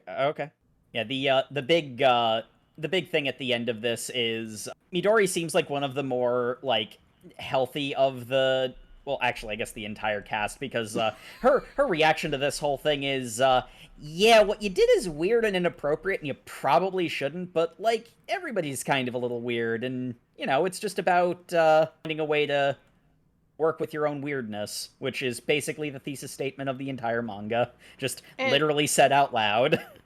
But also the fact is, you can't even say that this would hinder her job. If anything, if this were, if she had like The only slightly corporate worrying thing is job- she could get an actual stalker, but Yeah. yeah, it's But not that luckily- bad as the thing. They're already worried about stalkers. That's where they're They work. like, we don't use real names at the cafe. They work in like a 100% role play environment for, let's be honest, a fetish. So yes, further building off of that is not inherently bad. Yeah, and that's basically the conclusion that they come to is that it's like, yeah, this is a little, maybe a little bit too far, like rein it in like, 5%, I guess. I mean, if But you yeah. want to keep doing this because it's what you want to do, sure, but don't do it out of like a weird jealousy thing with Midori, is basically the... Do they Yeah. ever address that though? A little bit. They don't Midori... focus- they kind of just allude to Midori having a friendship with her afterwards. But yeah, that's sort of the whole point of this is this was kind of weird. Everybody's weird. You just gotta kind of, work with it. I mean, you're a 14-year-old skipping school to go hang out with weird ladies in the middle of the night, and you just Detective Conan peeping Tom at a maid cafe. Like, you're not really one to be to be casting stones here. Well, I think that's why they have Midori be the one to say it, because Yeah. I like how they captured her by hiding in a locker, and it was just Midori and Ko smushed together. And there was absolutely no reason for them to need to do that because Nazuma was just outside the window. Yeah, Ko even points that out. It's like, do we have to be in the same locker? Yeah, I can't like. Well, it's because one of Midori them- is still trying to seduce him because she's mad he turned her down earlier. He is a friend of the coven for now, that they just off and on competitively try to get his attention and fail. It's cute. Then we get chapter 34, which is Akira and Akira, yeah. It expounds on the backstory of basically how we got here. It's basically just her perspective of it. Yep. Yeah, this isn't any it's new information. It's the only new information is it just explicitly says her crush when that was already strongly hinted at, especially when like they nap next to each other. And she But- Yeah. also explicitly suffers from imposter syndrome, which I find really. Yeah, But, this is it's just further establishing the stuff that we already know. So can we talk about in examining like the fact that she obviously has a childhood crush on Ko as well, especially when she noticed how he has sort of branched out and kind of reinvented himself in middle school. This girl Sakura also has a crush on him because again, Ko has that is just so charismatic. He's just so outgoing. He's got that autistic riz. Yeah. And I just found it weird that apparently Akira was just like, hey, you're not going out with Ko, right? So she's like, no.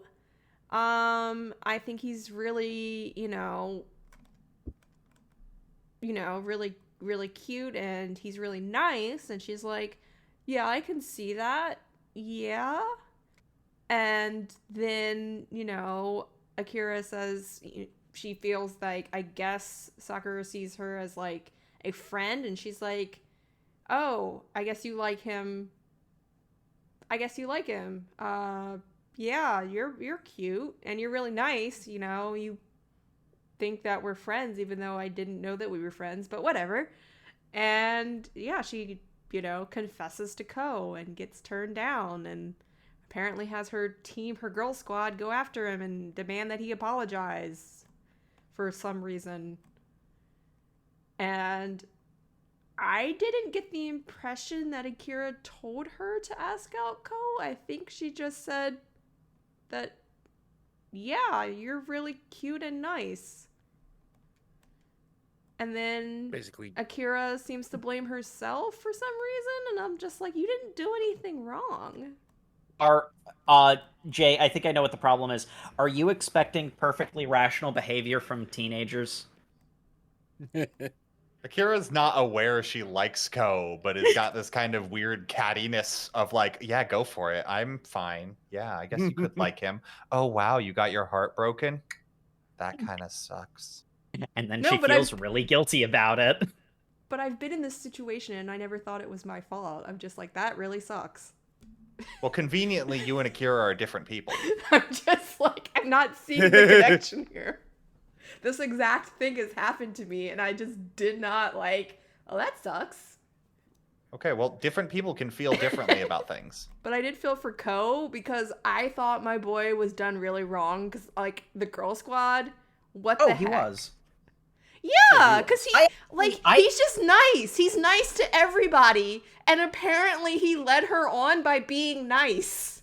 I really like this because this is such a natural teenage moment because it's so easy to hate the girl squad girl who comes up and because it's like she had a pretty serious negative effect on Ko. It's pretty heavily implied this is the straw that broke the camel's back about him not trying to be a part of society anymore. This is a pretty formative moment for Ko.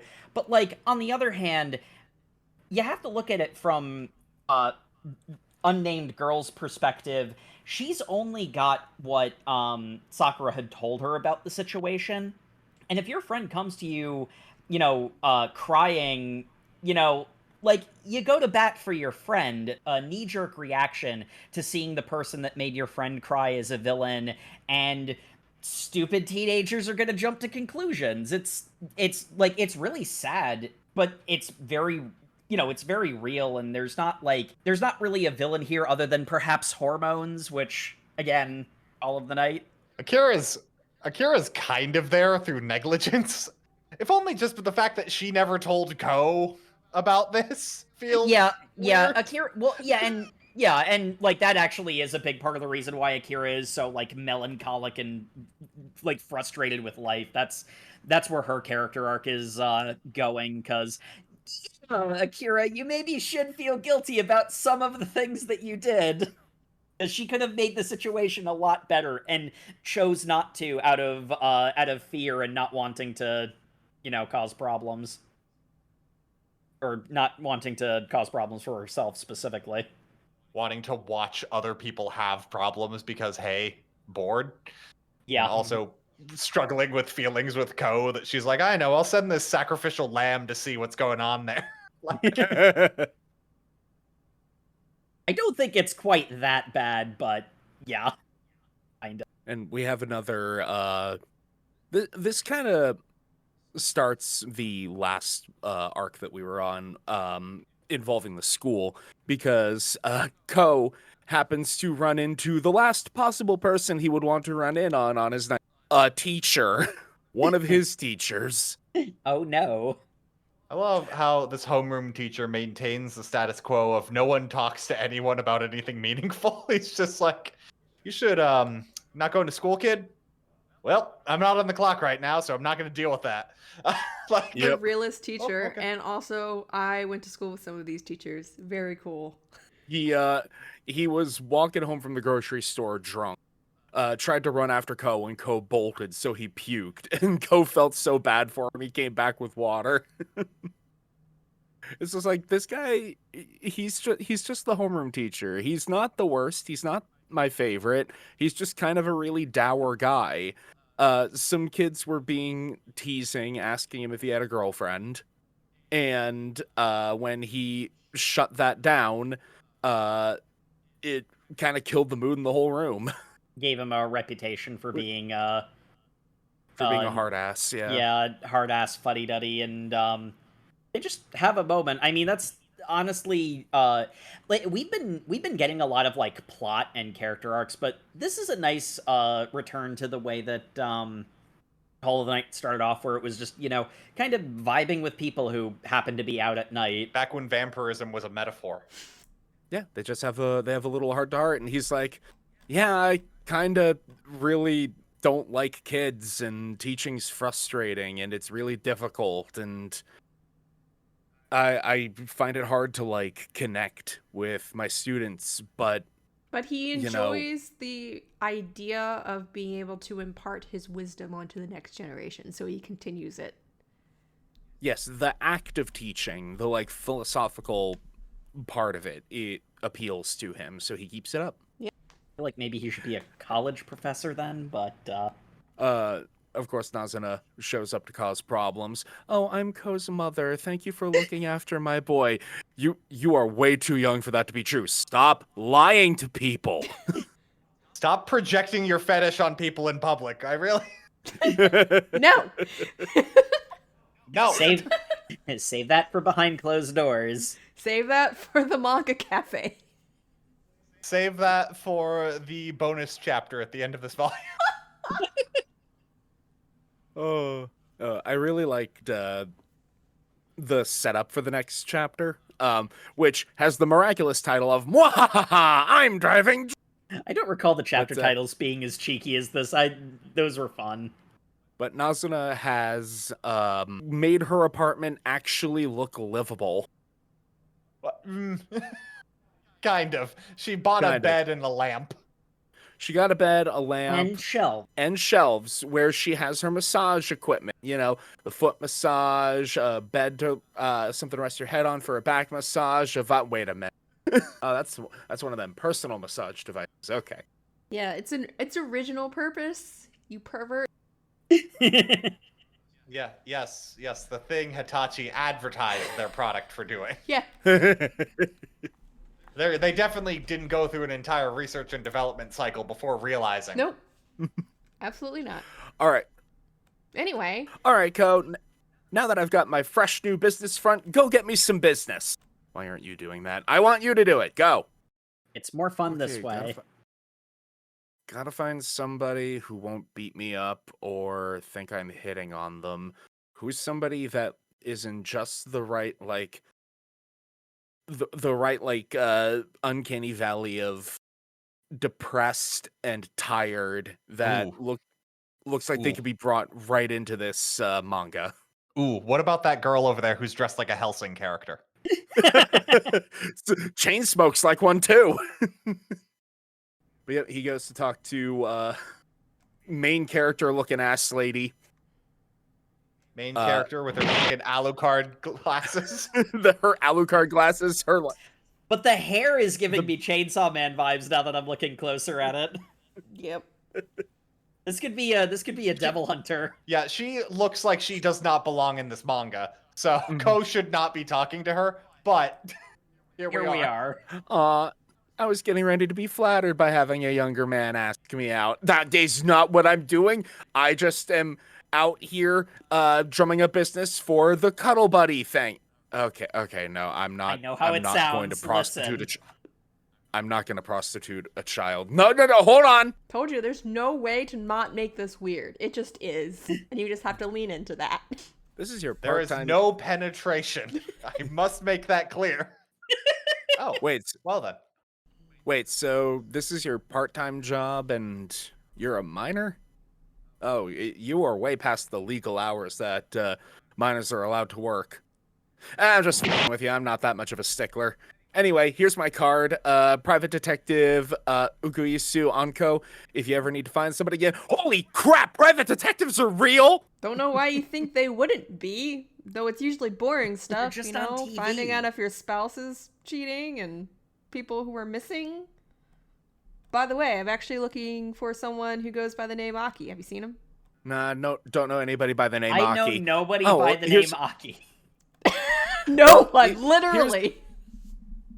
Here's a picture of him. Oh crap, that's Mental Guy! Also known as freaking Aki, who introduced himself to you not once, but twice.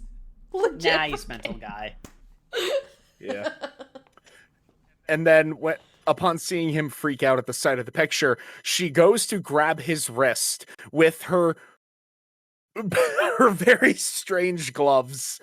Every finger except for the pointer and the middle finger are the pointer and the middle finger are uncovered.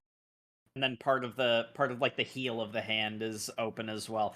Yeah, and like the thing is, this is like Babby's first introduction of Good Detective, because like Ko doesn't have that big of a reaction to, oh wait, that's Mental Guy, but she picks up on it and thus does like the big thing of like grabbing his arm and looking him in the face.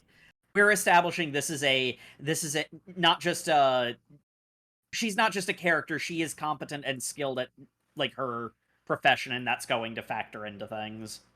Not in the way I expected, to be fair. She ended up being 100% what I expected. I clocked that the second I saw her in her Helsing fit. Yeah, I should have paid more attention to the glasses. Yep, it's always in the glasses. That's how you know. It was the glasses and the underlying story beats we've been getting these like It's full the 2 gloves volumes. for It's me. just like It's the gloves. vampires need to constantly reproduce because they need to keep their species alive, and they are doing a lot of murders. Yeah. Man, I sure hope someone's looking into this and hunting vampires, because otherwise, why do they need to reproduce so much if they're immortal? Yeah, and you know, the whole thing with it's a nice little follow-up, because it's like, we know that Aki is still around because he's a vampire now, but he has to be completely nocturnal. How did that impact his actual life? He didn't care when he was getting turned. He was doing it for love. But no, somebody hired a PI to go find their missing kid. I hate it when reality sets in. Can't just go off and become Yep. vampires. Anyway, it's me, your boy, Third Musketeer, member of the trio. I'm rapidly scrolling through the outline to try to remember his name. Mahiru. Hero. I knew it started with an M. Mahiru. I keep wanting to say Mahito, but that's the Jujutsu Kaisen villain. I keep confusing him with the other third musketeer from Dandadan. But it's like, hey, why did you call me and Akira out here? School. Well, because we're gonna break into the school and do some ghost and urban legend hunting. Why would we do that? Because we're cool teenagers living on the edge. Okay. When we first opened in this chapter, I immediately started freaking out because this... Did anyone else feel like this was like a farewell episode? It does kind of have that vibe. Where I'm like, oh no. One last moment of us all being together. Yeah. Bro is so dead. And I'm just like, I don't think you've really sold that I should care about this character yet. But yeah, if you want to just keep putting up death flags, sure. But Ko is like good enough for me and leaps the fence in what was probably a very cool and athletic move if we didn't cut to Akira's stunned expression. That's how you know it was cool and athletic. She was like, wow. Oh crap, no. It's the fate method. He did a high jump. That means the girls instantly fall for him. This is true. I can attest to this. So Akira climbs over, they head into school, and Mahiru's like, you know how all schools have 7 mysteries? No, we're going to explore all of them. All 9 of them. Why That's are we more- doing that? You remember when we were kids and we were making memories all the time? I think we got one last chance to do that as middle schoolers. And I'm like, buddy, Okay. we didn't remember you existed until 5 chapters ago. That's why he's so insistent that they do things so that they'll actually remember him this time. It's almost like he's meta aware that he's a retconned character and he's trying to justify his own existence constantly. I feel so bad about this character in a meta-contextual sense, because he's cool. I like him, but like, holy crap, dude. Holy crap, is he a different manga's character? Like, Yeah. Mm-hmm. After the first 2 mysteries kind of don't pan out into anything spooky, he starts taking pictures. It's like, we gotta have our memory. of breaking and entering. Yeah. But I mean, it is kind of cute, you know. It turns into like a picture montage of them hanging out. Yeah, and I mean, who didn't do a bunch of crimes in middle school? Yeah, That's what middle school kids do. They walk around the town doing crimes. exactly. But Yeah. you know, they're having a good time. They're yucking it up. It's like, we have the 9th possible mystery here. Unlike the other ones, which are just kind of generic urban legends, this one is unique to our school. Oh, yeah, what is it? A decade ago, a teacher disappeared. But his ghost sometimes still haunts the school. Okay, that's just a missing persons case, and that doesn't really feel that unique, but screw it, let's go. We're gonna go into the room where we will see if the ghost is truly there. There's a Oh There's shit, a he's here. spooky silhouette. it's a really spooky silhouette. What are you kids doing here? Why are you in a different art style? I the had drama. only one more. This was my final night. My 10 years of starvation were almost up. But now I gotta smell your delicious, delicious blood. So I'm gonna attack this girl! So are we supposed to believe that like this guy comes to his, I guess, old classroom every night? Question mark? Presumably, yes. I don't know if it's every night, but probably, I don't know. I'm reading more into it than what is said, but he probably went to a place meaningful to him Oh, yeah. for the like final night. Or going to a place that was meaningful. Like, he's a teacher, so being a teacher is important to him, so that keeps him like under control. Blah blah blah. Him being here is not nearly as weird as knowing that it takes exactly 10 years for a vampire to die of starvation. To the day. I mean, we Yeah. gotta use metric system. 1 year, 10, 100. We need to use metric vampire years, I guess. Yep. Yeah, conveniently, the vampire digestive system coincides with the Gregorian calendar. So you have 1 year from first bite to turn into a vampire, or you lose that potential. You then, if you are a vampire, have to go 10 years of not drinking any blood to die of starvation. If they actually do have like a 100-year thing, I'm gonna be like, okay, you totally didn't plan this, but you saw where it was going and decided to be clever. If you don't have sex for 100 years, you become a super wizard vampire. Yeah, that'll be it. But he tackles Akira and is getting ready to like drink her blood. He's just like, you stupid kids, I tried so hard. I was really not, you were literally right here in front of me. I can't not eat you. And Ko, instantly clocking that this guy's supernatural, just comes in with the fucking chair. I love this. Go from the outside with a steel chair. Both Mihiru and Akira are looking at him like, dude, this is just a crazy homeless guy. Why are you getting the chair? He deserved the chair. I mean, he's an adult man, and this teenage girl, potentially, like, they don't know if he's gonna, like, do something. Like, yeah, he's getting the chair. Yeah. People always forget that part in the original Dracula where Count Dracula gets blindsided by a folding chair from off the ring. Yep. Get in the That's chair. my favorite part. I mean, he does get stabbed in the face. No, he almost gets stabbed in the face with a shovel. But yeah, he's continuing to freak out like, oh, I was so close. I can't not eat you stupid kids. I tried so hard. Why is this guy so, like, gross? I thought vampires were supposed to be hot. But right before he recovers from chair to the face and finishes murdering them, who should show up? But Detective Helsing lady. Has a silver ring in her pocket that she forces him to hold to like tamper down the vampirism, and she's just like, no, this way you can die a human being and not one of those creatures. And he's just like crying as he like bursts into sun, because apparently they were doing this way too late, because they were like every vampire fiction, anytime something happens, it's minutes away from sunrise. Oh yeah, so you get the dramatic shot of the sun rising and the vampire burning up. Which I'm just saying, if you're going to be breaking into a school, minutes Right before sunrise is not the time to be doing it. Like, Well, I people mean, are think showing about up it. to They work. spent hours doing shenanigans, so we glossed over that part. But still, you guys should be clearing out. The janitors are probably here.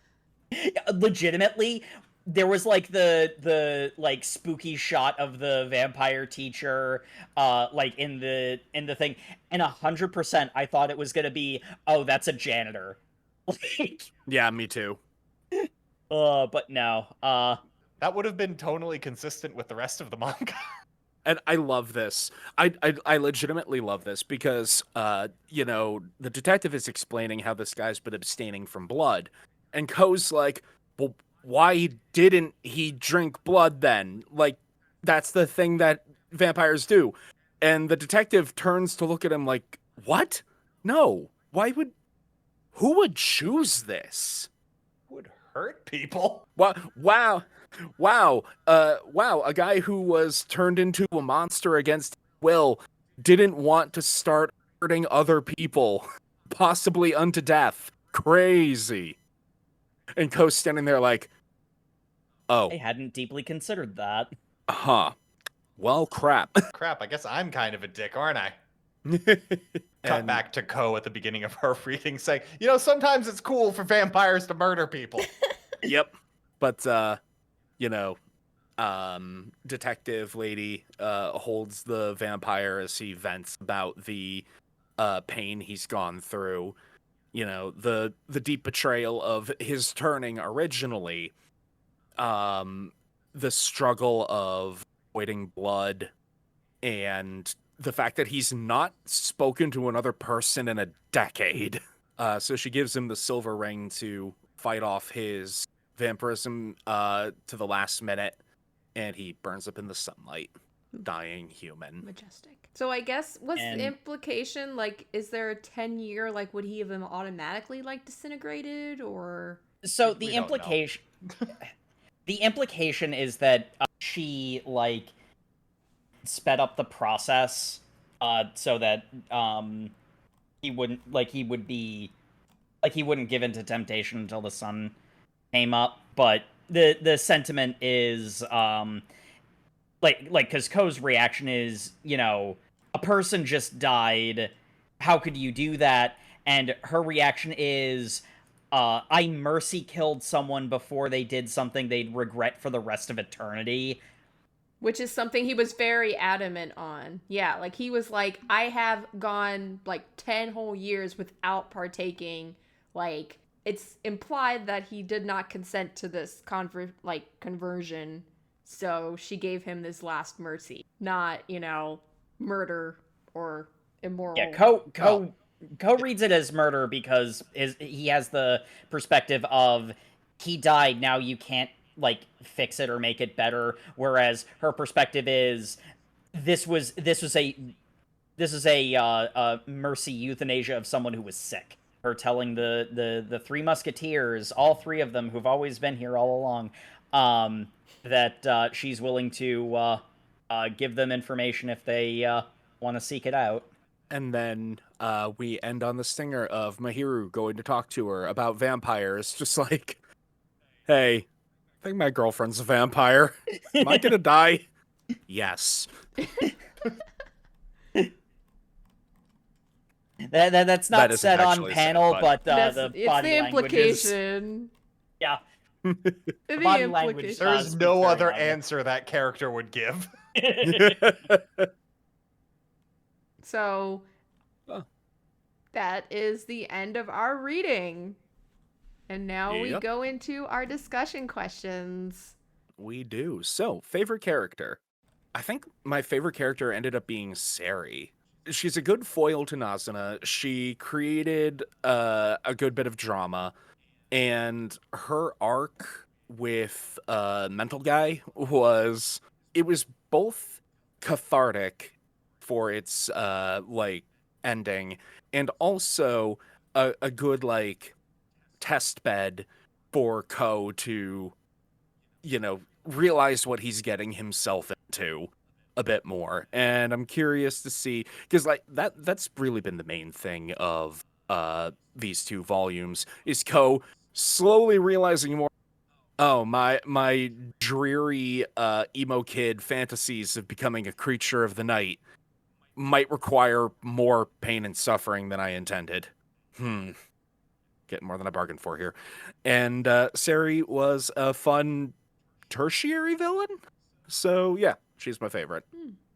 How about you, Jay? So, I probably prefaced this, but I really enjoyed Midori, just because she was at least outwardly like the cutesy, bubbly one, who approached things more playfully. I also really liked Siri because she, again, had sort of that shared understanding with Ko, and I feel like in that own way, it kind of really fell into the original theme of Call of the Night, where it is supposed to be like these weirdos, or those individuals who don't really fit into quote unquote normal society, who are just trying to find meaning in a confusing and complicated world. And I really felt that, at least in some way, Siri and Midori both sort of accept the world for what it is, but at the same time, in their own way, sort of embrace their weirdness. Siri more so now. there was a bit of discomfort, but like mutual embracing of being a weirdo, I guess. Indeed. Matt, how about you? I gotta go with Nazuma. She is my favorite because she didn't want to deal with the complicated vampire nonsense. She just wanted to have a good time and chill out playing some video games. And the deep political turmoil of how vampires exist in this world are not something she wants to concern herself with. And I relate. That does fit you to a T. She is here to cause problems on purpose. Well, she doesn't really cause problems is a thing. She keeps to herself, really. If problems are caused, that's just a happy bonus. I just Yep. like the universe we live in where there are active vampire hunters who are trying to hunt down vampires, and we have this girl who just walks around dressed like a fucking vampire all the time. She's just alt. It doesn't mean anything. Jeez. Okay. It's kind of hard not to say Siri entirely because she had the most material to work with. But honestly, I really like Midori just because it's kind of nice to have a character who like doesn't necessarily have everything figured out. Shouldn't really like struggle with anything in particular in this section. She might have more stuff to do later, but a character who's just able to like somebody else is in a bad place and it's like, hey, it's fine. You're weird and that like I think she literally says you're weird and that's normal. And like if that isn't just like the entire point of Call of the Night, then I don't know what is. So I really appreciated that that element of her character. Yeah, Nazuna and Ko are also really good, but they're sort of in the protagonist holding. They're sort of in the protagonist holding pattern where they have good material and like obviously they're always there, but they didn't do anything that stood out. The new characters that introduced sort of grab your attention kind of naturally. So like nothing wrong with the way that works. It's just it's easier to point out like, hey, this new character did a thing. So yeah, going forward, any plot predictions? I kind of wove this one character. I think we're going to continue on the trajectory of Ko realizing what he's truly bargained for, and the uncertainty that that's going to cause is going to make the 1-year timeline more important than just free stakes to raise. It's like, oh, I'm suddenly realizing some of the implications of that. And now I've only got so long to really determine if I still want to go through with it and complete main quest Love Nazuna. So crap. I also think that as the year draws closer to the end, his weird autistic riz is going to make the rest of the Vampire Council of Catty Bitches be increasingly desperate to poach him. Yeah, honestly, even though we were making fun of, the harem tidbit, I'm still maybe it'll happen. Well, I could very much see just a situation not in the way that where... we figure it would happen. Well, I could very much see a situation where any number of them will have a situation where it's like it's shenanigans. And then, oh no, did I actually catch feelings? And then there's a mini arc of a couple of chapters of like, oh wait, no, never mind, and they move on from it. That feels like no, it was just gas. that feels like a really easy way of checking the audience wish fulfillment box without diverting too much from the story's main trajectory.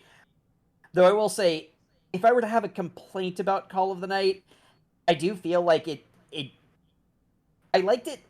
I really liked the first section where it was just, meeting these weird people and, having vignettes of their stories. Getting into, it having, more of a plot. Normally this is the sort of thing that I ask for out of basically everything because that's normally the thing that appeals to me. But Call of the Night hit so narrowly on me that like when Call of the Night does it. I'm not disappointed it's going in this direction, but I would have been fine had it not. And then just as oh, go ahead. Finish your point, Jacob. Well, I was just gonna go into my plot prediction. Okay. Yeah. Okay, I'll jump in then.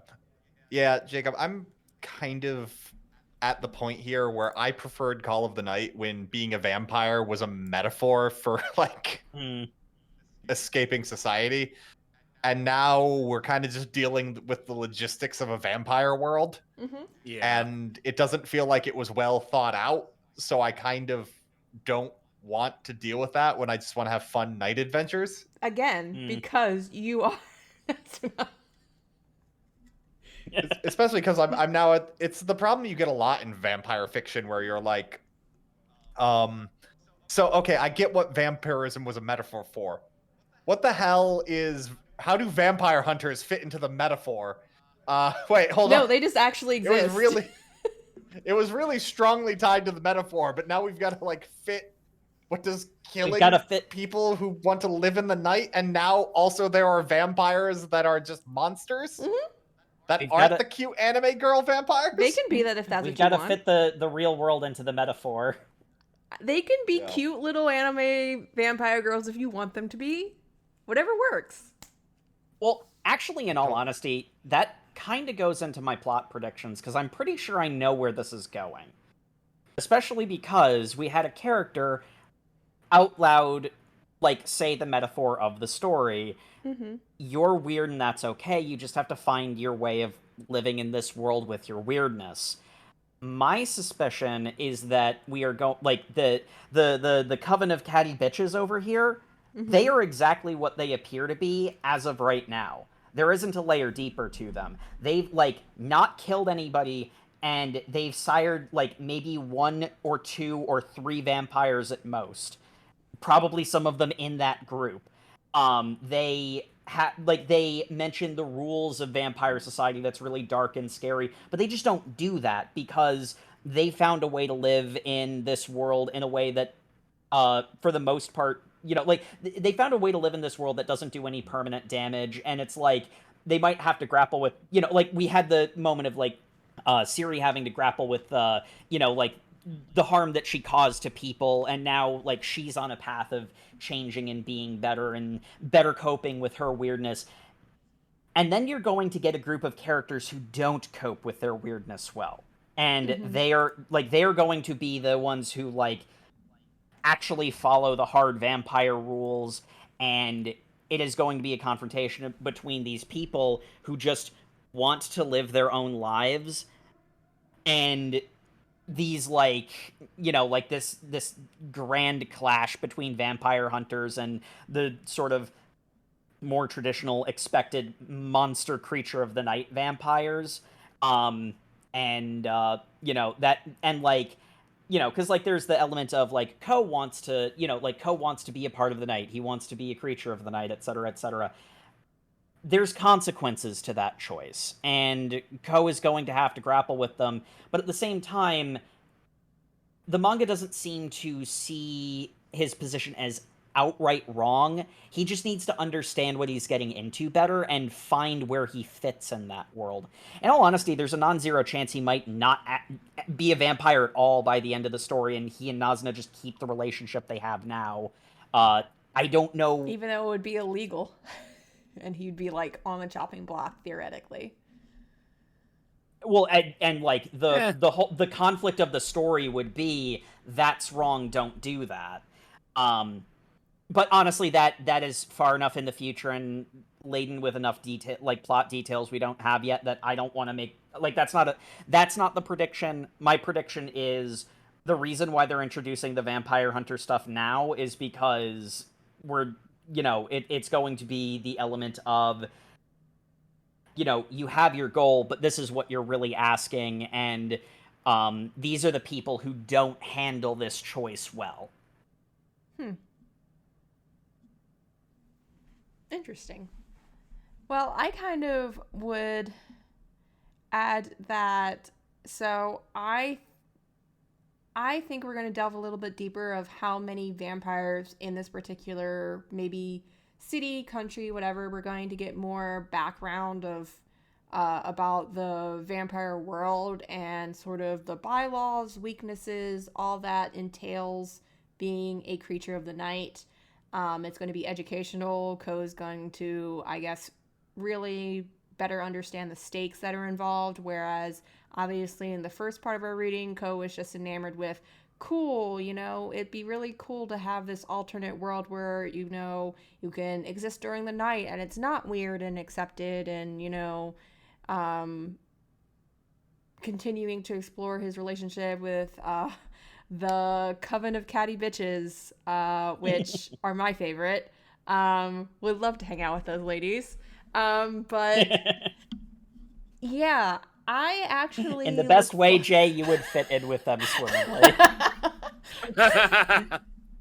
But at the same breath, I kind of like the complexity of this no longer metaphor for vampirism, because I've always had this thought experiment of if vampires were to exist and the different ways they would have to go about existing in the real world. So kind of like figuring out more of, is there a vampire like underground infrastructure that we're not aware of? Is there like some kind of network? Is there truly like a vampire council that exists, or a higher authority that will come into play? There, as I mentioned before, there seemed to be a slight imbalance in the amount of male and female vampires. Why is that? And is that accurate? Who knows? And wanting to know more about, I guess, are there other vampire hunters? Is this just a unique side hustle that the private eye detective has, or is there actually like a larger vampire hunter council or vampire hunter organization? How deep does the rabbit hole go? And does this sway Ko any type of way? And then another thing that piped into my mind is Ko is 14. And these women, these ladies, look at least high school or older. The prospects of being a 14-year-old immortal do not sound too great. You will forever be known as either her younger brother or... Yeah, definitely younger brother. She could not pull off that mother. too. So, the implications. Those are some of my plot predictions of we're definitely going to get more of a world-building lore dump, and I am here for it. I guess that answers would you continue reading? Absolutely. I will admit, I don't know how dedicated I am, especially compared to Jay. But the cliffhanger that we ended on there, it did a good enough job of catching my attention. I was very tempted to keep reading, but I had other stuff to do, so I will get to that. I am sure. Matt, how about you? Oh, absolutely not. I don't like the direction this turned, like going more serious with the vampire lore, because it's very clear the mangaka just wants to write whatever they feel like at the time. And the idea of Jay's whole, I want a deep introspective look on how vampire society would function in Tokyo. That sounds like a personal hell to read that from this mangaka for me. Like, it's just, I don't care. We're different. I just want to see the fun, chill, hanging out at night. And I don't care about vampire covens and the old blood and all the trappings that go with it. We're like polar opposites, Matt, and it's hilarious. It is funny. And then I think the funniest thing of all is that I'm actually about halfway between the two. In all honesty, I definitely want to continue reading, but it's one of those ones where I'm not going to say it's on thin ice, because even if it gets serious, Matt's right. This is clearly being like made chapter by chapter, and that's fine. That can work. And in all honesty, it had some pretty good action set pieces. So like it can sprinkle in some fight scenes. My hope is that it is better balanced than our current reading. If you had like maybe one arc in 2 volumes that was plot related, and then the other like 75% of like the reading sections we do be like the vignettes from the first section, I think that would strike just the right balance. Especially if it maybe gets a little bit better planned out, but that one I'm not holding my breath for. Yeah, I definitely want to continue reading to see where it goes. There is definitely a way that this manga could lose me, but I try to take the positive outlook. I want to enjoy the things I read, so I'll throw a hopeful hat into the ring, I guess. All right. And with that, thank you everybody once again for tuning in to the Over Manga Cast. As always, you can find us on all our social medias or at Over Manga Cast. You can also catch us on YouTube, where you can like, comment, and subscribe. We also have overmangacast.com. That has a comment section as well, where you can give us your recommendations, tell us what you thought of what we read this week. We love hearing from you, whatever you want. And as always, we appreciate reviews in any and all forms. Go ahead, give us 5 stars. We deserve it. Or, do whatever you want. I'm not your mom. No matter how much, I don't know where I'm going with this. We're going to move on. Speaking of which, speaking of weird mommy issues. Nope. Sam. What? Nope. Okay. Speaking of jack-o'-lantern titties. Nope. We're kicking off spooky season by finishing Frank and Frange, volumes 7 and 8.